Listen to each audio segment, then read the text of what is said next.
So my name is Omar Rabisat. It's 5:22 p.m., July 19, 2019. And I'm going to show you, or try to. Oh, there we go. Wasn't working. Um, well, maybe it's not the fact that it's not working. Maybe the power is turned down. Just went off there. So still being tagged. And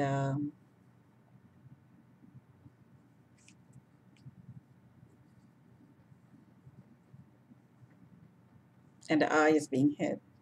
If you notice that there's a slight difference between this and this, the um,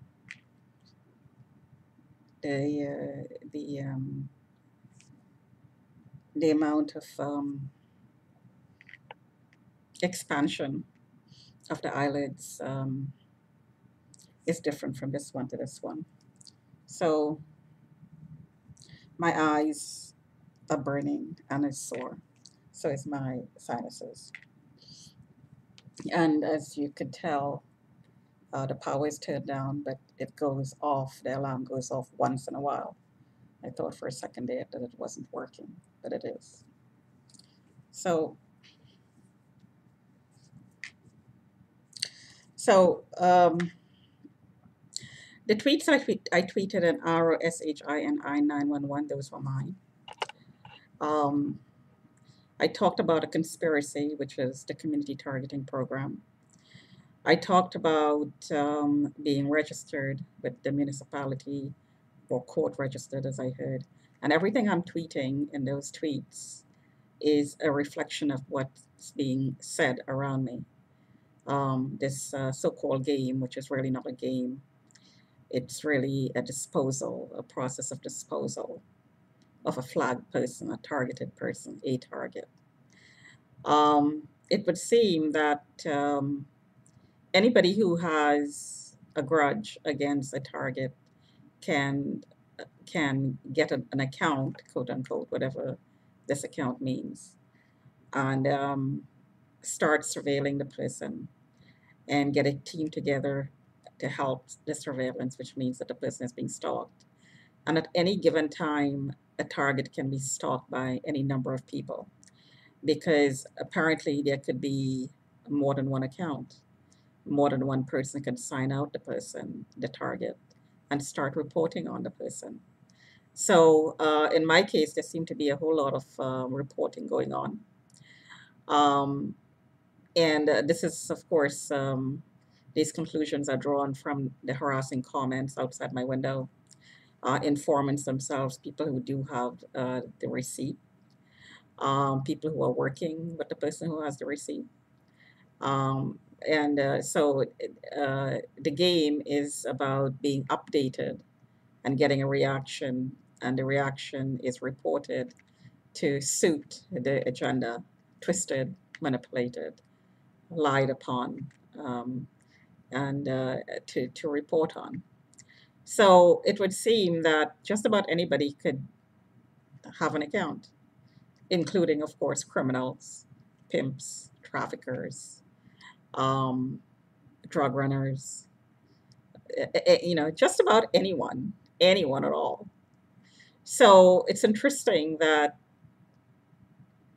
the cops, from what I gather, are flagging and outsourcing the monitoring. And of course, is aware that criminals are involved in the monitoring. It's interesting that when I report to them that I am being gang stalked, they tell me that I'm mentally ill. I could never get over this.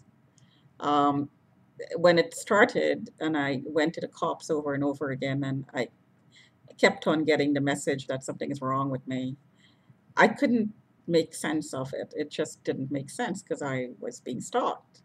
And they knew I was being stalked in hindsight because now I understand that there's a flag next to my name. So telling a target that he or she is mentally ill um, seems, it can't be anything other than a diversion to the target.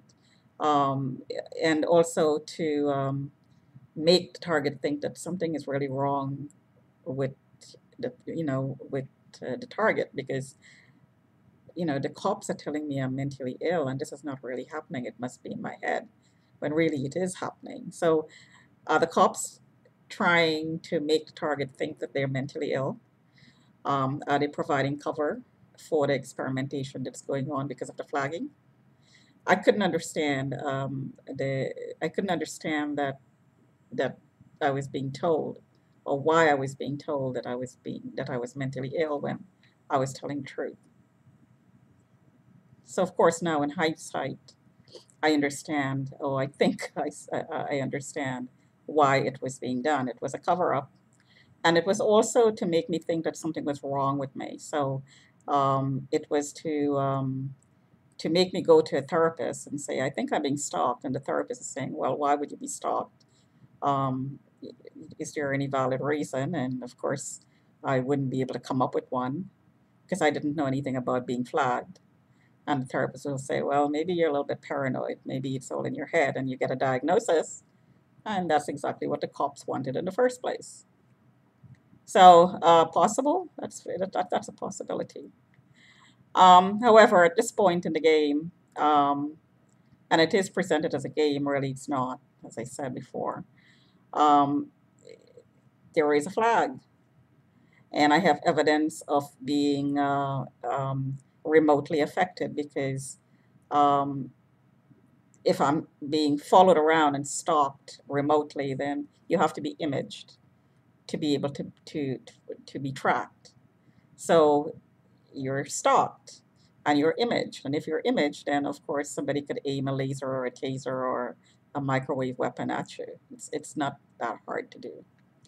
So anyway, so this is just a brief video to put my face on the video, and today a current one, and to show that there is um, there is nothing unusual. There is harassment outside the window on an ongoing basis. It seems to be, in the last few days, it seemed to have escalated. The language is very abusive, sexually explicit, ongoing. A whole lot of people are taking part in it outside the window. So something's changed. Somebody has a contract, and there is a there. It seems that the manager, the person who has the contract, is pretty much telling people what to do, what to say, how to act towards me, a target, which is being reflected in the conversations outside the window. So whoever is holding the receipt or receipts, contracting, subcontracting, whoever it would seem that they're escalating the harassment, because the idea is to pull me out of my home and have me drugged. Somebody wants me out. Um, there is an ongoing case. Um, it's no secret that there is an agenda. Not every person in the building is taking part in this, of course, but there is a group of people who want me out of the building. So there is a harassment campaign that escalates, de-escalates. Some days are good, some days are bad, and the last few days seem to have escalated. So I'm just going to close it off there.